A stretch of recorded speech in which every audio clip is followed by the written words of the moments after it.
Assalamualaikum warahmatullahi wabarakatuh. Perkenalkan, nama saya Ron Ahmad. Di sini saya akan membahas tentang critical journal review saya tentang pentanahan pada peralatan listrik.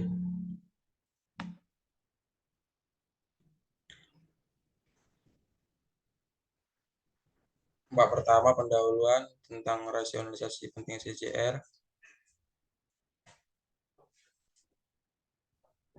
Critical journal review sangat penting buat kalangan pendidikan, terutama buat mahasiswa maupun mahasiswi, karena dengan mereview suatu jurnal, maka mahasiswa ataupun mahasiswi si pengkritik dapat membandingkan dua jurnal dengan tema yang sama, dapat melihat mana jurnal yang perlu diperbaiki dan mana jurnal yang tidak baik untuk digunakan berdasarkan dari penelitian yang telah dilakukan oleh jurnal tersebut.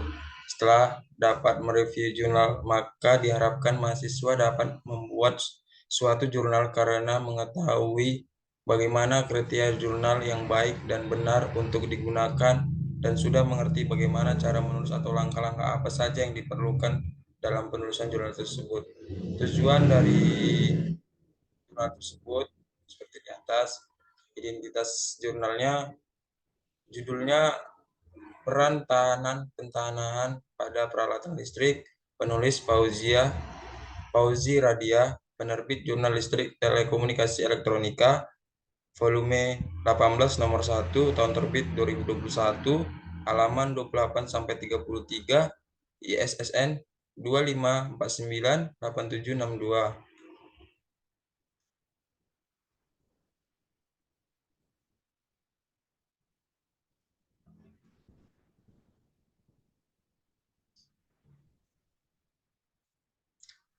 Hasil dan pembahasan.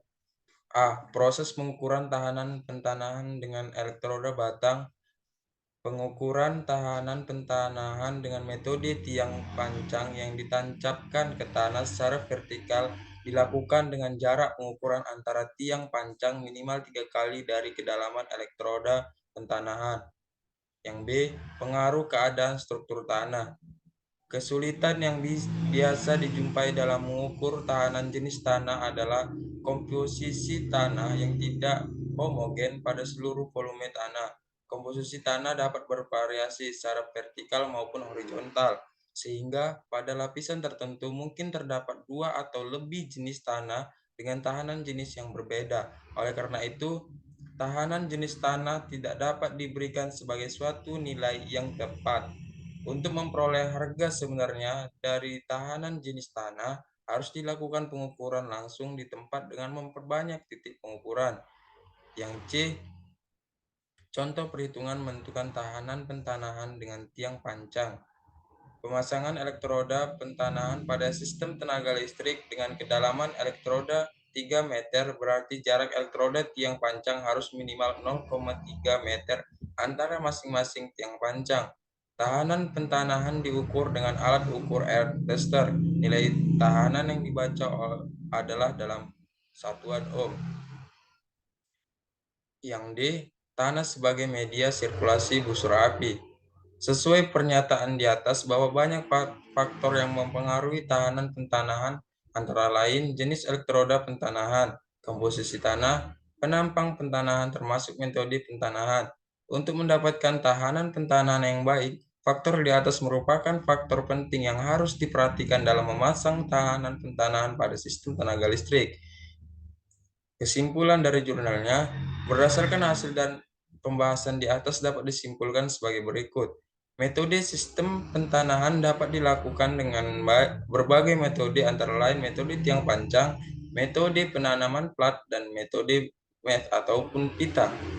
2. Metode pentanahan merupakan hal penting dalam memperoleh tahanan pentanahan yang baik. Yang ketiga, tahanan pentanahan menggunakan metode tiang pancang diukur dengan syarat jarak antara tiang pancang adalah 0,3 kali dari kedalaman tiang pancang. Yang keempat, gangguan peralatan listrik akibat tegangan lebih dari petir ataupun dari arus bocor dapat diamankan dengan sistem pentanahan. Sekian dari critical journal review saya akhiri. Wassalamualaikum warahmatullahi wabarakatuh.